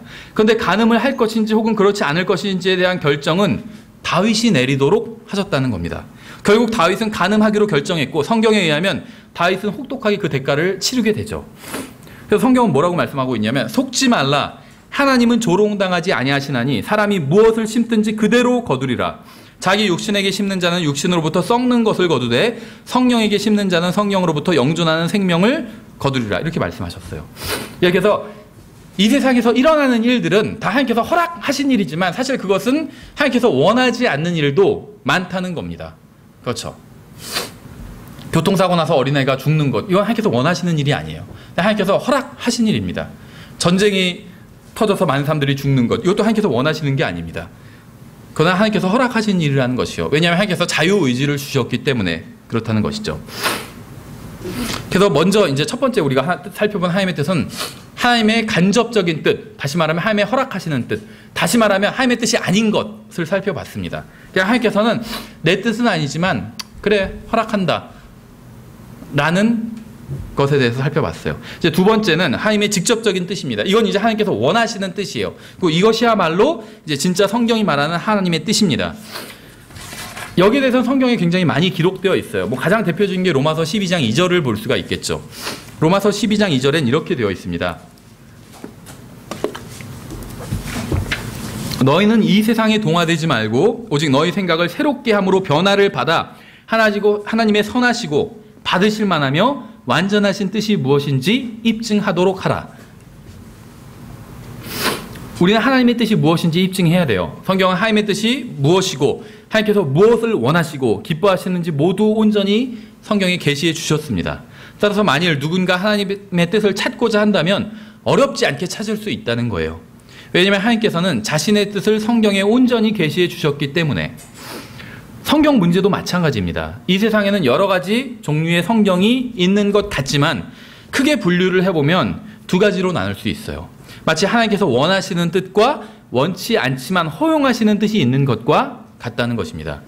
하나님의 뜻을 알고자 하는 사람이라면 누구든지 성경을 통해서 하나님의 뜻을 알 수 있는 것처럼 하나님께서 원하시는 성경, 하나님께서 기뻐하시는 성경이 무엇인지 알고자 한다면 역시 성경을 통해서 알 수 있다는 거예요. 킹제임스 성경을 통해서 또 개역 성경을 통해서도 알 수 있어요. 저는 개역 성경만을 믿고 개역 성경을 기준으로 삼는 사람이었지만 킹제임스 성경에 대해서 알게 됐을 때 이 둘을 비교해보고 어느 성경이 바른 성경인지 알게 되었어요. 우리는 그리스도인으로서 하나님의 말씀을 연구할 책임이 있습니다. 성경은 분명히 성경을 바르게 나와서 연구하라고 명령하고 있어요. 그렇죠. 여러분이 간음하지 않고 살인하지 않고 도둑질하지 않는다 할지라도 성경을 연구하지 않는다면 하나님의 명령을 어긴 거예요. 그렇죠. 성경은 분명히 너희는 진리의 말씀을 바르게 나누어 내 자신이 하나님 앞에 부끄러울 것이 없는 자로 인정받도록 연구하라 이렇게 말씀하고 있잖아요. 연구해 보라고 어떤 권면하는 차원이 아니에요. 명령하고 있어요. 연구하라라고. 복음을 전하라, 연구하라, 기도하라 다 명령이에요. 그렇죠. 거룩하라 명령이에요. 그 명령에 순종하지 않는다면 하지 말라는 걸 하는 것과 똑같다는 거예요. 그렇죠.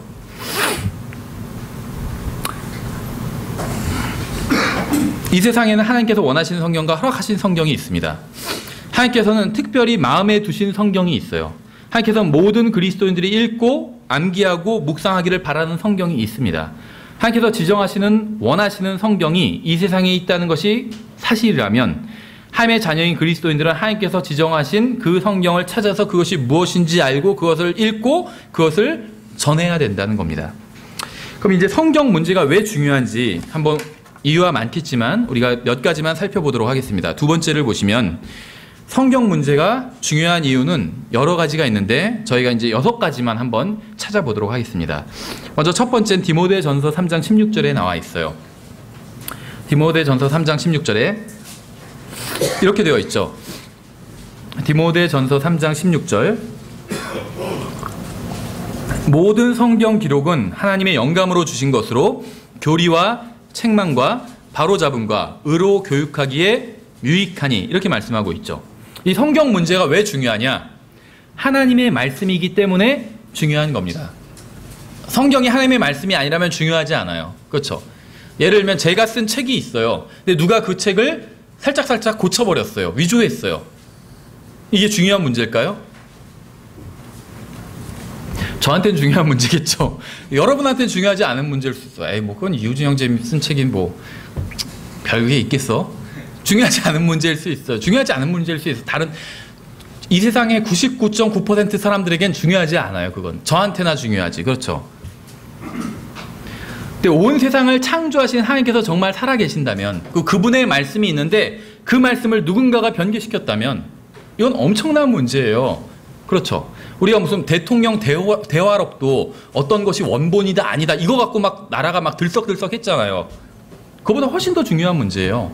성경 문제가 중요한 이유는 성경이 하나님의 말씀이기 때문입니다. 우리가 뒤에서 자세히 살펴보겠지만 모든 성경 기록은 하나님의 영감으로 주신 것으로 이렇게 말씀하고 있죠. 성경을 영감으로 주셨다는 말은 뒤에서 자세히 살펴보겠지만 여기서 간단히만 얘기를 하면 성경의 저자가 하나님이라는 뜻입니다. 왜 그런지는 뒤에서 영감과 보존에 대해서 우리가 공부할 때 자세히 살펴볼게요. 성경이 하나님의 영감으로 주셨다. 성경은 하나님의 영감으로 주셨다. 이 말을 다른 말로 하면 성경의 저자는 하나님이다. 이 뜻이에요. 이 뜻이 아니면 성경이 영감으로 주셨다. 이게 아무런 의미가 없어져요. 성경을 하나님의 영감으로 주셨지만 성경의 저자는 사람이다. 이러면 영감으로 주셨다는 게 무슨 의미가 있을까요? 아무런 의미도 없어요. 그렇죠? 그러니까 성경이 하나님의 영감으로 주신 것이다 라는 말이 의미를 갖기 위해선 성경의 저자가 하나님이다 라는 사실이 받아들여질 때만 이 말이 의미를 갖게 된다는 겁니다. 그래서 어쨌든지 간에 성경 문제가 중요한 이유는 성경이 하나님의 말씀이기 때문에, 이 세상 누구 개인의 말이 아니라 하나님의 말씀이기 때문에 이것이 중요한 문제라는 거예요. 두 번째는 성경을 통해서 구원받을 수 있기 때문에 이 성경 문제가 중요한 겁니다. 베드로전서 1장 23절을 보시면 베드로전서 1장 23절에 베드로전서 1장 23절 너희가 다시 태어난 것은 썩을 씨에서 난 것이 아니요 썩지 아니할 씨에서 난 것이니 살아있고 영원히 거하는 하나님의 말씀으로 된 것이니라. 그러니까 우리가 다시 태어난 것이, 구원받은 것이 하나님의 말씀으로 된 것이라고 이렇게 말씀하고 있어요. 그렇죠? 그러니까 우리의 구원과 관련이 있기 때문에 성경 문제가 중요하다는 겁니다. 만약에 성경에 거짓말이, 잘못된 구절이 단 하나라도 있다면 어떻게 될까요? 우리의 구원도 흔들릴 수 있다는 거예요. 왜 그런지 아세요? 어떤 구절 하나가 거짓말이라면 우리의 구원에 대해서 하시는 말씀도 거짓말인지 아닌지 어떻게 아느냐는 거예요. 그렇죠? 그래서 성경의 모든 말씀이 다 진리이고 사실일 때 우리의 구원도 안전할 수 있다는 거예요. 하나님께서 단 한마디도 거짓말을 하신 적이 없을 때 우리의 구원이 안전할 수 있다는 겁니다. 만약에 하나님께서 내가 다 진실을 말했지만 내가 딱 한 번만 거짓말을 했다. 그러면 어떨까요? 불안해질 수 있어요. 혹시 나의 구원에 대해서 하신 말씀이 거짓말이면 어떡하지? 그렇게 생각할 수 있잖아요. 그렇죠? 하나님은 그러지 않다는 거예요. 단 한 번도 거짓말을 하신 적이 없습니다. 우리의 구원에 대해서도. 그래서 이 성경 문제는 우리의 구원과 아주 밀접한 관련이 있기 때문에 성경 문제가 중요하다는 것입니다. 세 번째는 영적 성장과 관련이 있어요. 베드로전서 2장 2절이죠. 베드로전서 2장 2절. 베드로전서 2장 2절. 새로 태어난 아기들로서 말씀의 순수한 젖을 사모하라. 이것은 너희가 그 젖으로 말미암아 성장하게 하려 함이라. 그러니까 성경을 통해서 영적으로 성장할 수 있기 때문에 이 성경 문제가 중요하다는 것입니다. 근데 전 이 말씀을 볼 때마다 놀랍더라고요. 그 성경 정말 정확하구나 그런 생각이 들더라고요. 새로 태어난 아기들처럼 말씀의 순수한 젖을 사모하래요. 새로 태어난 아기, 갓난아기. 여러분, 갓난아기가 젖을 얼마나 사모하는지 아시죠? 특히 엄마 젖을 가장 사모해요. 제가 볼 때는 그런 것 같아요. 그래서 막 울고 예를 들면 어디 부닥치거나 아기가, 아니면 기분이 잘은 몰라도 나쁘거나 그럼 아기가 막 이제 극심하게 울 때가 있어요. 뭐를 해도 진정이 안 돼요. 딱 진정되는 방법 하나가 있어요. 엄마 젖을 딱 물리면 진정이 되더라고요. 다른 아기들은 어쩐지 모르는데 저의 경우에는 그렇더라고요. 근데 아기들이 얼마나 젖을 사모하는지 아세요? 우리는 예를 들면 일하다 보니까 굶을 때도 있죠. 바쁜 일 하다가. 아니면 죄 짓다 보니까 굶을 때도 있어요. 게임하다 보면 밥도 안 먹고 3일간 게임하는 사람도 있잖아요. 아기들은 그런 경우가 거의 없어요. 딱 그 식사 때가 되잖아요. 울어요. 극심하게 울어요. 악을 쓰면서 울어요. 젖을 달라고. 그렇죠. 저쪽 말할 수 있으면 저쪽 할 거예요. 왜 너희들만 먹고 난 안 줘 하면서. 와, 이걸 보니까 성경이 왜 갓난 아기들처럼 순수한 젖을 사모하라고 하는지 알겠어요. 우리는 그렇게 하나님의 말씀을 사모하지 않아요. 그렇죠? 여러분 생각해 보세요. 여러분 하나님의 말씀을 읽고 싶은데 읽을 수가 없어요. 막 하면서 막 울면서 막 그러신 적 있어요? 너무 바쁘고 막 할 게 너무 많아서 제가 읽을 수가 없어요. 막 하면서 자 하나님 말씀 읽고 싶어요. 막 하면서 울면서 그런 적 있어요? 오히려 읽기 싫다고 운 적은 있어도 읽고 싶다고 운 적은 없을 거예요. 근데 아기들은 젖을 먹고 싶다고 울어요. 안 주면 울어요. 이게 대단한 것 같아요. 저는 영적으로 보자면 대단한 것 같아요. 우리 하나님의 말씀을 안 줘도 좋아하잖아요. 그렇죠? 오히려 하나님 말씀 안 주고 이 세상 쓰레기 같은 거 주면 더 좋아해요. TV나 인터넷이나 잡지 같은 거 주면 그런 거 던져주면 막 더 좋아해요. 그렇죠? 시간 더 잘 가고. 그런 거 하지 말라고 하면 울죠. 오히려. TV 보지 마. 일주일 동안. 인터넷 일주일 동안 하지 마. 답답해 미칠 것 같아요. 그럼 그렇죠? 반대예요. 그래서 우리가 영적으로 성장하지 못하는 거예요. 아기들은 막 쑥쑥 커요. 정말. 왜 쑥쑥 클까요? 젖을 그렇게 사모하니까. 우리가 하나님의 말씀을 그렇게 사모한다면 우리도 아마 쑥쑥 클 거예요. 근데 우리가 크지 못하는 건 사모하지 않기 때문이에요. 간절히 사모하는 하나님의 말씀을 그 마음이 전혀 없기 때문에 영적으로 성장하지 못하는 거예요. 그러니까 영적으로 성장하지 못하는 이유가 여러 가지가 있는데 가장 대표적인 것은 하나님의 말씀을 읽지 않기 때문이에요. 다시 말하면 내가 목마른 이유가 뭘까요? 물을 마시지 않기 때문이에요.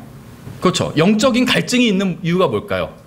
목사님이 설교를 이상하게 해서, 송리더가 이상한 찬양만 선택해서 자꾸 불러서, 그런 게 아니라는 거예요. 생명의 생수가 하나님의 말씀에 있는데 그걸 마시지 않았기 때문에 내가 갈증을 느끼는 거예요. 그렇죠. 그러니까 대부분의 이유가 사실은 다 하나님의 말씀을 읽지 않은 데 있어요. 제가 봤을 때는 신앙생활 중 일어나는 99%의 이유는 다 하나님의 말씀을 읽지 않은 데 있습니다. 왜 다른 형제랑 서로 싸우는지 아세요? 하나님의 말씀을 모르기 때문이에요. 하나님의 말씀을 정말 잘 안다면 그 사람과 싸우지 않을 거예요. 예수님께서 그 사람을 위해서 어떻게 자신의 귀한 목숨을 버리셨는지, 그 사람을 얼마나 사랑하시는지, 다른 형제를 그걸 안다면 그 사람과 전혀 싸우지 않을 거예요. 그렇죠? 어떤 사람이 저를 사랑한다고 하면서 제가 사랑하는 사람과 싸워요. 그럼 그 사람이 저를 사랑하는 걸까요? 저를 사랑한다고 해서 막 저희 애를 막 때려요. 제가 형제님을 사랑합니다 하면서 형제님의 애는 싫어하지만 하면서 막 때려요. 그걸 저를 사랑하는 걸까요? 아니겠죠. 근데 우리가 그런 짓을 하고 있는 거예요. 하나님은 너무 사랑합니다. 하지만 하나님의 자녀인 저 사람은 싫어요. 그러는 거예요, 우리가. 그렇죠. 왜 그러는 걸까요? 성경을 모르기 때문이에요. 대부분의 이유가. 영적으로 성장하지 못했기 때문이에요. 그래서 우리가 우리의 영적인 성장과 관련이 있기 때문에 이 성경 문제가 중요하다는 겁니다. 또 네 번째는 에베소서 6장에 나와요. 에베소서 6장 11절, 17절에 보시면 성경은 영적 전쟁에 있어서 마귀를 공격하는 무기이기 때문에 가장 중요합니다. 이 성경 문제가 중요해요. 에베소서 6장 11절에 이렇게 되어 있어요. 너희가 마귀의 관계들을 능히 대적하며 서기 위해 하나님의 전신 갑주를 입으라 이렇게 말씀하고 있죠. 그래서 하나님의 전신 갑주가 무엇인지 막 설명을 하면서 17절에 와서는 구원의 투구와 성령의 검, 곧 하나님의 말씀을 취하라. 유일한 공격 무기예요. 이게 성령의 검. 모르겠어요. 어떤 사람은 믿음의 방패도 공격 무기다 이런 사람들이 있어요. 되게 전경 출신들 막 방패로 찍더라고요. 전경들 보니까 데모 막으면서. 그런데 성경에 일단 나온 공격 무기는 성령의 검이에요. 성령의 검, 곧 하나님의 말씀. 그러니까 전쟁에 나가는데 헬멧도 쓰고 방탄조끼도 입고 다 좋아요. 근데 총을 안 갖고 나가는 거예요. 그럼 어떻게 싸울 수가 있을까요? 그렇죠? 싸울 수가 없어요. 상대방이 공격할 때 방탄모를 쓰고 있고 방탄조끼를 입고 있으면 일단 상대방의 공격을 막을 수는 있죠. 방패를 갖고 있으면. 하지만 내가 공격할 수가 없는 거예요. 그럼 이길 수가 없어요. 상대방의 공격은 방어할 수 있지만 계속 무한히 방어할 수 있는 건 아니잖아요. 그러다가 한 방 제대로 정통으로 만지면 가는 거잖아요. 그렇죠? 하나님의 말씀이 영적 전쟁에서 싸우는 공격 무기이기 때문에 이게 중요한 겁니다. 근데 이제 어떤 분도 오해하는 분들이 있어요. 하나님의 말씀으로 싸우는 건 좋은데 다른 형제랑 싸워요. 형제님 보세요. 성경 이렇게 되어 있는데 왜 형제님 그렇게 하세요? 하면서. 그건 영적 전쟁이 아니에요. 다른 사람과 싸우는 건 영적 전쟁이 아니에요. 성경에선 우리의 싸움이 혈과 육에 대항해서 싸우는 게 아니라고 분명히 말씀하고 있어요. 우리는 육신적인 싸움이 아니라 영적인 싸움을 하는 겁니다. 영적 세력, 그 사람의 뒤에 있는 악한 세력과 싸우는 거예요. 그래서 다른 형제와 싸우는 건 악한 싸움이에요. 육신의 싸움이고 영적 전쟁이 아니에요. 영적 전쟁은 영적인 악한 세력과 싸우는 거예요. 나를 미워하는 형제와 싸우는 건 그냥 육신적인 싸움일 뿐이라는 거예요. 그렇죠. 그래서 하나님의 말씀을 가지고 영적인 악한 세력과 싸우는 거예요. 그러면 다른 형제는 어떡하냐? 그 사람을 위해서 먼저 기도해 줘야 돼요. 그 사람한테 가서 성경이 이렇게 되는데 형제는 왜 그따위로 살고 있는 거예요? 이렇게 하지 말고 먼저 기도해 주라는 거예요. 그 사람을 위해서. 그렇죠. 그럼 변화될 수 있어요. 그 사람이. 생각해 보세요. 여러분 같으면 누가 여러분한테 성경 드리면서 누가 따지면 여러분이 변화될 것 같으신가요? 성경 딱 들이밀면서 성경이 이렇게 되는데 왜 형제는 그따위로 살아요? 하면서 딱 들이밀면 여러분이 아 내가 그따위로 살았구나 하면서 변화가 될까요? 기분만 나빠요. 그렇죠. 그리고 벼르게 돼요. 그래? 내가 보자 어디. 너도 한번 내가 잘못할 때 한번 내가 똑같이 해주마. 영적으로 성장이 안 돼요. 기도해 줘야 돼요. 그렇죠. 제가 만약에 조금이라도 영적으로 성장한 것이 있다면 저는 누군가 저를 위해서 기도해 줬기 때문이라고 믿어요. 그렇지 않을까요? 그렇죠. 여러분도 다른 사람을 위해서 기도해 줘야 돼요. 특히 여러분이 싫어하는 사람, 우리 교회에서 좀 사라졌으면 좋겠다. 그런 사람을 위해서 기도해 주세요. 모르겠어요. 그럼 진짜 사라질 수도 있어요. 저도 사라졌잖아요. 진리춘회 교회에서. 누가 사라졌으면 좋겠다. 이렇게 기도해서 사라졌는지도 모르겠어요. 어쨌든 간에 그럼 사라지든 아니면 그 사람이 정말 변화되든 하나님께서 그 사람을 변화시킬 수 있다는 거죠. 그게 기도의 능력, 하나님의 능력을 믿는 거예요. 그렇죠. 다섯 번째, 성경이 중요한 이유는 성경은 믿음의 기준이 되기 때문에 중요합니다. 디모데후서 3장 16절 17절을 보시면 디모데후서 3장 16절부터 17절에 보시면 성경은 우리의 믿음의 기준이 돼요. 그러니까 예수님을 믿는 게 그냥 자기 멋대로 아무거나 믿는 것이 아니라 하나님의 말씀대로 믿는 것, 이것이 예수님을 믿는 겁니다. 그래서 성경이 우리 믿음의 기준이 돼요. 내가 성경대로 믿지 않는 것은 다 잘못된 겁니다. 아무리 이것을 열심히 믿고 굳건하게 믿어도 그건 잘못된 거예요. 성경대로 믿어야 돼요. 성경이 기준이 되어야 된다는 거예요. 디모데후서 3장 16절 17절에 모든 성경 기록은 하나님의 영감으로 주신 것으로 교리와 책망과 바로잡음과 의로 교육하기에 유익하니 이것은 하나님의 사람이 완전하게 되어 모든 선한 일에 철저히 갖추어지게 하려 함이라. 이렇게 말씀하고 있죠. 교리는 특정한 진리에 대한 가르침입니다. 하나님께서 성경을 주신 첫째 이유는 교리를 위해서예요. 오늘날 마귀는 많은 부분에서 사람들을 속이고 있는데 이 교리에 대한 부분도 포함해서 속이고 있습니다. 사람들은 교리라는 말을 들으면 부정적으로 생각하려는 경향이 있어요. 뭔가 딱딱하고 저 사람은 너무 교리적이야. 그러면 그게 긍정적인 얘기는 아니죠. 저 사람은 참 훌륭해. 이런 의미는 아니에요. 그렇죠. 저 사람은 교리적이야. 그러면 그건 부정적인 의미예요. 부정적으로 사람들은 쓰고 있다는 거예요. 이 교리란 말을. 하지만 성경에 의하면 이 교리라는 것은 굉장히 중요한 것이고 믿음의 어떤 기준이 되는 것입니다. 교리는. 예를 들면 사랑도 교리예요. 그 실행도 교리입니다. 교리가 아닌 것이 없어요. 교리. 교리를 다른 말로 하면 가르침이기 때문에 어떤 특정한 가르침에 대한 진리, 이게 교리예요. 그래서 모든 것이 다 교리입니다. 그래서 교리는 중요해요. 여섯 번째, 성경 문제가 중요한 이유는 빌립보서 2장과 시편 138편 두 구절을 비교해 보면 이제 성경 문제가 왜 중요한지를 알 수 있습니다. 빌립보서 2장 9절부터 10절. 이 성경 문제가 중요한 이유는 하나님께서 성경 문제를 중요한 문제로 보시기 때문입니다. 하나님께서는 성경을 높이셨어요. 그래서 이 성경 문제가 중요한 문제가 될 수밖에 없다는 겁니다. 빌립보서 2장 9절부터 10절에 그러므로 하나님께서도 그분을 높이시고 예수님이죠. 예수님을 높이시고 높이 올리시고 모든 이름 위에 있는 그분의 이름을 그분에게 주사 하늘에 있는 것들과 땅에 있는 것들과 땅 아래에 있는 것들의 모든 무릎이 예수라는 이름에 굴복하게 하시고. 그렇죠. 그래서 하나님께서 가장 높은 이름을 예수님께 주셨다. 예수님의 이름이 가장 높은 이름이래요. 네, 시편 138편 2절에는 이렇게 되어 있죠. 내가 주의 거룩한 전을 향해 경배하며 주의 인자하심과 주의 진리로 인하여 주의 이름을 찬양하리니 주께서 주의 말씀을 주의 모든 이름 위로 크게 하셨나이다. 주님의 모든 이름, 주님의 이름이 많이 있어요. 성경에 보면 예수님의 이름이 많이 있어요. 성경에 보면 예수님이란 것도 예수님의 이름이고 사실 주라는 것도 하나님의 이름이에요.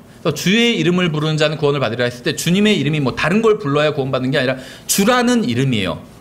또 name of the Lord 하면 그 of라는 전치사가 앞과 뒤에 있는 게 같다는 걸 의미하고 있는 경우가 있어요. 영어 문법에서는. 그렇죠. 또 city of 서울 하면 서울 안에 뭐 다른 도시가 있는 게 아니라 이 city라는 것과 서울이 같다는 거죠. 주님의 이름, 이게 다른 게 아니라 주라는 이름이에요, 사실은. 그래서 주님, Lord라는 것도 주님의 하나님의 이름 중에 하나고, 그렇죠. 예수님이라는 것도 하나님의 이름 중에 하나고, 또 다른 것도 있어요. 계시록에 보면 하나님의 말씀, 그것도 예수님의 이름이에요. 그렇죠. 그분의 별명이 하나님의 말씀이더라. 이렇게 기록하고 있잖아요. 그분의 이름이 하나님의 말씀이라고 성경이 말씀하고 있어요. 그래서 하나님의 말씀이란 것도 하나님의 이름이죠. 근데 하나님의 모든 이름보다 주님의 말씀을 더 높이셨대요. 이거 정말 엄청난 거예요. 성경이 하나님보다 더 높다는 건 아니에요, 저는. 우리는 하나님을 믿는 거지, 그렇죠, 기본적으로. 성경이 창조자는 아니에요. 예수님은 창조주예요. 성경은 창조물이에요. 그렇죠. 예수님은 창조자고 성경은 그분의 말씀이에요. 성경이 더 그분보다 높을 수는 없어요.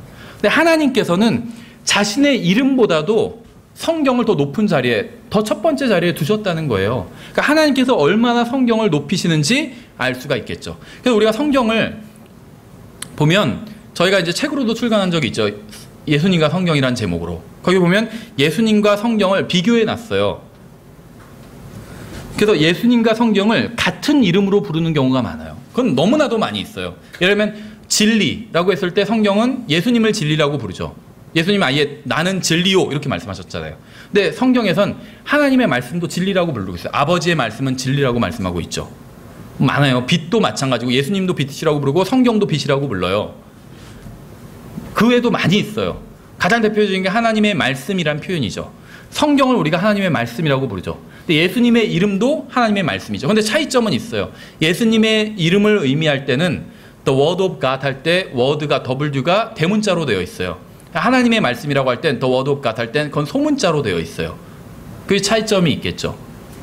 하지만 이름이 기본적으로 같다는 거예요. 이게 뭘 의미하는 것인지 아세요? 예수님을 믿는다는 건 성경을 믿는다는 거예요. 그러니까 예수님을 믿지만 성경을 믿지 않아. 이건 예수님을 믿지 않는 겁니다. 그렇죠. 예수님을 믿는 사람은 성경을 믿는 거예요. 예, 그래서 하나님께서는 자신의 말씀인 성경을 높이셨기 때문에 이 성경 문제가 중요한 문제라는 것입니다. 그래서 이러한 이유로 인해서 마귀는 성경을 공격하는 거예요. 성경 문제는 영적인 문제고, 영적인 문제 뒤에는 항상 하나님과 마귀가 있습니다. 욥기 1장 2장을 보면 알 수 있죠. 이 세상에선 그냥 막 어떤 일이 일어났어요. 누가 사업이 망하고 자식들이 죽고 갑자기 몸에 병이 걸렸어요. 욥이란 사람이 그런 거잖아요. 그렇죠. 사업이 망하고 자식들이 죽고 몸에 병이 걸렸어요. 이 세상에서는 그냥 그런 일이 일어나요. 근데 하늘에서 보니까 그 일이 일어난 원인이 따로 있었다는 거예요. 그렇죠. 영적인 일로 인해서 이 세상에서 어떤 일들이 일어난 거예요. 물리적인 어떤 일들이. 욥기 1장과 2장에 나와 있잖아요. 그 일의 배경이 어떤 것인지 나와 있죠. 욥기 1장과 2장에. 마찬가지예요. 이 세상에선 어떤 변개된 성경이 막 출판돼서 나와요. 그냥 물리적인 일이죠. 그래서 누구는 막 그걸 많이 팔아가지고 막 잘 먹고 잘 살아요. 물리적인 일로 보일 수가 있어요. 하지만 하늘에선 영적인, 그 물리적인 일 뒤편엔 어떤 영적인 일들이 벌어지고 있다는 것입니다. 바른 성경 뒤에는 하나님께서 계신 거예요. 그렇죠. 바른 성경을 보존하신 일은 하나님께서 하신 일입니다. 하나님께서는 성경을 보존하시겠다고 약속을 하셨어요. 우리가 이제 영광과 보존에서 살펴보겠지만, 잘못된 성경의 뒤편에는 마귀가 있어요. 어떤 분들은 이제 이런 얘기를 굉장히 싫어하세요. 그럼 개혁 성경이 잘못된 성경인데 그럼 그 뒤에 마귀가 있다는 거냐? 그럼 내가 개혁 성경으로 구원받았는데 마귀한테 구원받은 거냐? 막 이렇게 자기가 막 상상의 나래를 펴서, 그래서 막 킹제임스 성경 믿는 사람들 중엔 그렇게 개혁 성경으로는 구원도 못 받는다 이런 얘기를 한다고 하는. 근데 제가 아는 한은 킹제임스 성경 믿는 사람 중에 그런 얘기를 하는 걸 저는 한 번도 들어본 적이 없어요. 반대하는 사람들이 그런 얘기를 하는 건 맞지만, 근데 킹제임스 성경을 믿는다는 어떤 목사님은 그런 얘기를 했다는데요 하는데, 전 그 목사님이 그런 얘기를 하는 것도 저도 들어본 적이 없어요. 제가 직접 들어본 적은 없다는 거예요. 뭐 그 목사님이 그런 얘기를 했는지 안 했는지는 모르지만. 근데 그건 그런 얘기가 아니에요. 저도 개혁 성경을 통해서 처음에 말씀드린 것처럼 개혁 성경을 읽다가 구원을 받았습니다. 왜냐하면 개혁 성경 안에도 하나님의 말씀이 있기 때문에. 근데 개혁 성경에는 분명히 변개된 구절이 있어요. 잘못된 구절이 있다는 거예요. 그럼 그 구절을 잘못되도록 바꾼 거는 하나님은 아니라는 거죠. 최소한.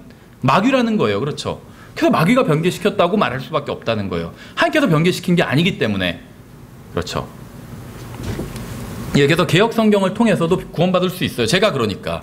하지만 개역 성경에서 잘못된 부분이 있다면 그것은 마귀가 그렇게 하도록 만든 거라는 겁니다. 마귀가 뭐 그렇게 했다. 그걸 뭐 너무 기분 나빠할 게 없어요. 어떤 의미에선. 왜냐하면 우리 삶에서도 얼마나 우리가 마귀한테 많이 내줄 때가 있어요. 그렇죠? 내 삶이 다 하나님의 인도대로 그대로 왔나요? 어떤 사람 그렇게 얘기하는 사람이 있더라고요. 자기가 뭐 이단에서 어디서 빠지고 막 그런 걸 다 나중에 미화해서 그래도 다 하나님께서 인도해 주셨다. 하나님께서 언제 이단으로 인도해 주신 적이 있어요. 자기가 하나님 말씀 제대로 공부하지 않아가지고 자기가 거기 빠진 거지. 다만 하나님께서 은혜를 베풀어 주셔서 거기서 나올 수 있는 기회를 또 허락해 주셨을 뿐이지 하나님께서 누가 이단에 가도록 인도해 주신 적은 없어요. 그러면서 뭐 자기가 다 이단에 빠지고 했지만 결국 다 좋은 경험하고 이렇게 왔다고 그러고 그건 좋은 경험이 아니에요. 그런 경험은 안 해도 돼요. 하나님의 말씀으로 영적으로 바르게 자라나면 되는 거지 이상한 데서 이상한 짓 하다가 올 필요는 없다는 거예요. 그렇죠? 그래서 그런 짓 하지 말라고 성경을 우리가 전하고 진리를 가르치는 거잖아요. 그렇죠? 우리의 삶 가운데도 잘못된 부분이 있어요. 그건 하나님께서 그렇게 인도해 주신 게 아니에요. 내가 내 육신을 따라가거나 세상을 따라가거나 마귀를 따라가서 잘못된 일을 한 거예요. 내 인생 가운데서도. 그렇죠? 하나님께서는 그렇게 인도해 주신 적이 없어요. 바르기만 제가 만약에 세상이나 제 육신이나 마귀를 따라가지 않았다면 제 인생은 훨씬 더 하나님의 뜻에 합당한 그런 인생을 살았을 거예요. 그리고 저는 지금보다도 훨씬 더 영적으로 성숙한 사람이 됐을 겁니다. 제가 하나님 보시기에 합당한 만큼 영적으로 성숙하지 못한 이유는 하나님 때문이 아니라 제가 세상과 육신과 마귀를 따라갔기 때문이에요. 그렇죠?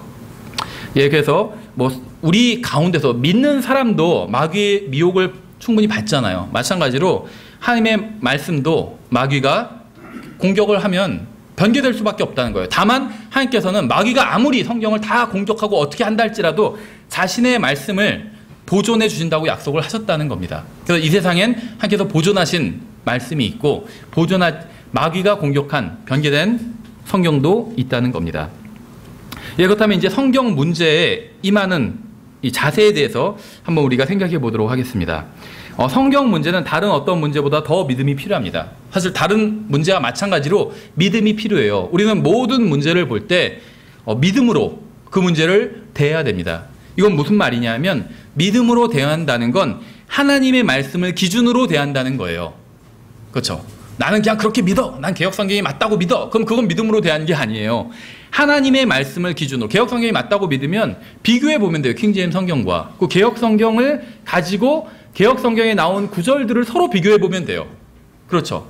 예를 들면 개역성경에서 예수님의 이름이 뭐라고 하는 새벽별이라고 하는데 다른 곳에선 또 마귀의 이름도 뭐 새벽별이다 이렇게 얘기한다면 그건 모순을 일으키고 있는 거죠. 그건 잘못된 거예요.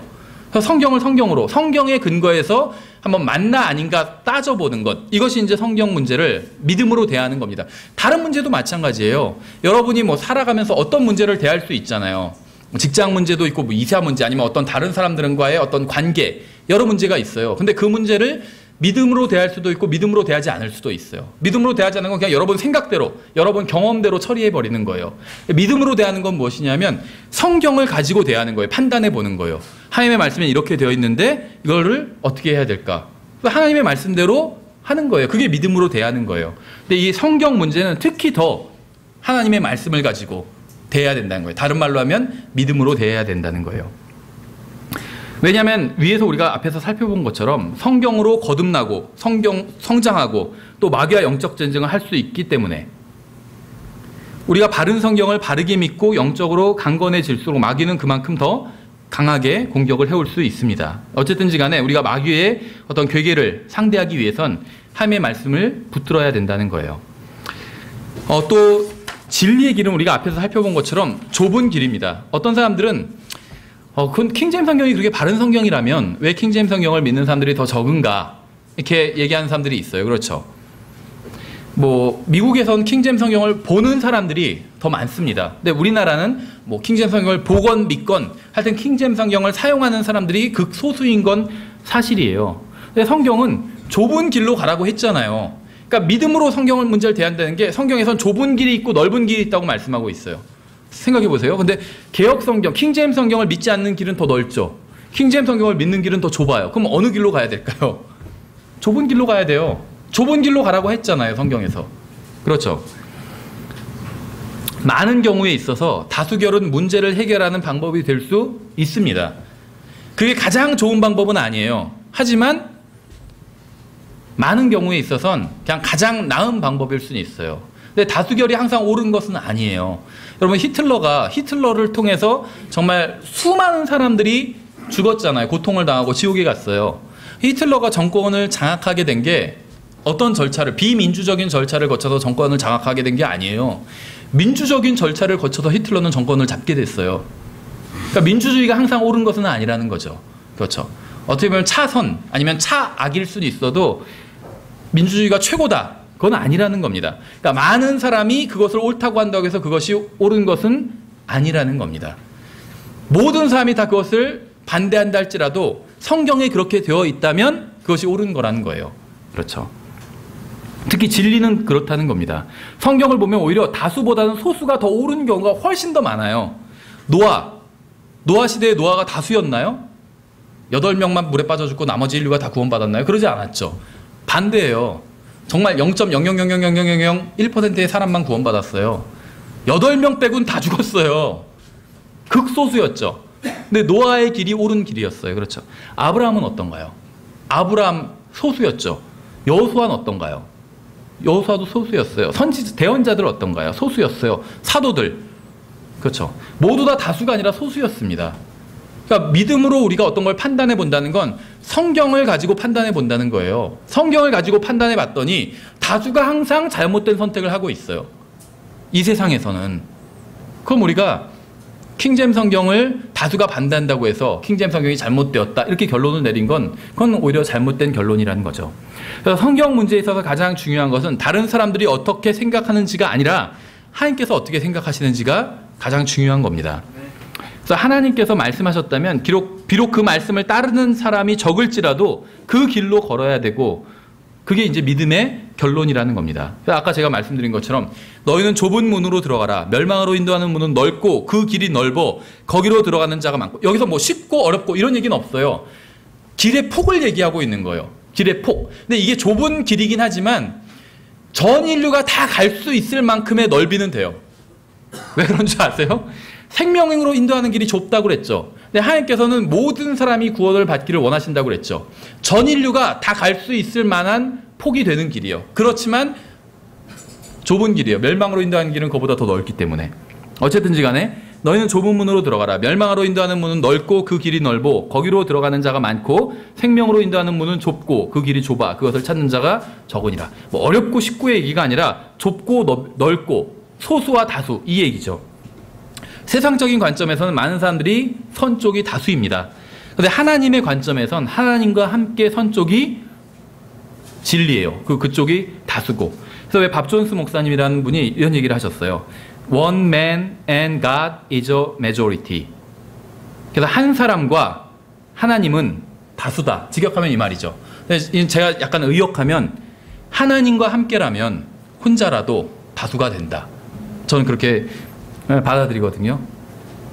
하나님께서 말씀하시면 그게 진리예요. 다수 소수 따질 것도 없다는 거예요. 그 길을 무조건 가야 돼요. 하나님께서 어떻게 말씀하셨다면.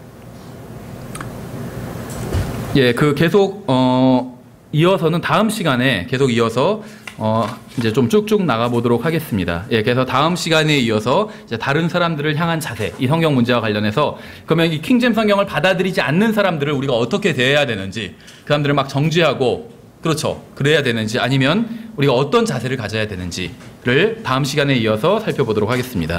예, 수고하셨습니다.